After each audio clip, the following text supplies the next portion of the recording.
ঝড় তুফানের একটা সময় যার গত কয়েকদিন আগে আপনার সাথে একটা ভিডিও শেয়ার করছিলাম।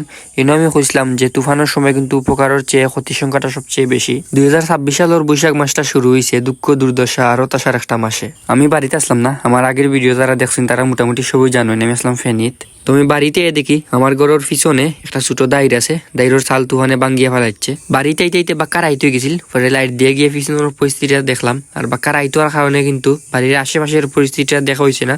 চিন্তা করলাম যে ঘুমটাকে উঠিয়ে দেখমুনে। সকালে বাড়ির আশেপাশের পরিস্থিতি দেখাত গিয়ে লক্ষ্য করলাম আমার গাছও যতটা আম আছিল সবটি আম জড়িয়া ভরে গেছে, আর কিছু সংখ্যক আম রয়েছে মাত্র গাছও। এরপর এলাম পুকুরের সামনে।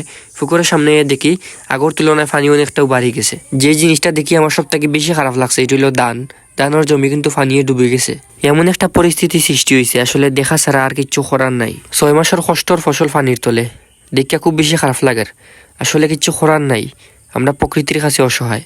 সামনের যে ফসলগুলা দেখতে পারা এগুলা সবগুলো আমরার বেসর দেখ ফসলও ফাঁকি গেছে, কিন্তু এখন পানির তলে। জমিনের সাইডে দিয়ে একটা পাইপ আছে, পাইপের মাধ্যমে কিন্তু পানি চারিয়া দেওয়া হয়েছে, কিন্তু কোন সময় পানি কমবো আর কোন সময় ধান কাটা হইব আসলে বুঝলাম না। আবহাওয়া বার্তায় দেখলাম বন্যার একটা আশঙ্কা দিছে, যদি বন্যা হয়ে যায় তাহলে খুব বেশি ক্ষয়ক্ষতি হয়ে যাব। যারা একটু আওয়ার সাইডে বসবাস করেন বা যারা ফসল আওয়ার সাইডে ফলাইছেন তারার পরিস্থিতি দেখলাম আরো বেশি খারাপ।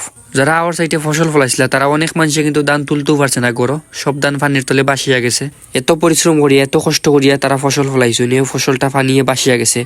এই কষ্টটা কিন্তু বাসায় প্রকাশ করার মতো নয়। তুফান দেওয়ার কারণে কিন্তু আশেপাশে অনেক গাছ ভাঙ্গিয়া পড়ছে, আর এই গাছগুলা কারেন্টের লাইনও ওয়াইফাই লাইনও পড়ছে। এর লাগে কিন্তু আমরা এদিকে প্রায় 3-4 দিনের মতো কারেন্ট আসিল না, ওয়াইফাই আসিল না। আমরা এদিকে তুফানের সময় আমি তো আসলাম না বাড়িতে, আমি আসলাম অন্য শহরও, আর এই শহরও কিন্তু প্রচুর পরিমাণে গরম আছিল।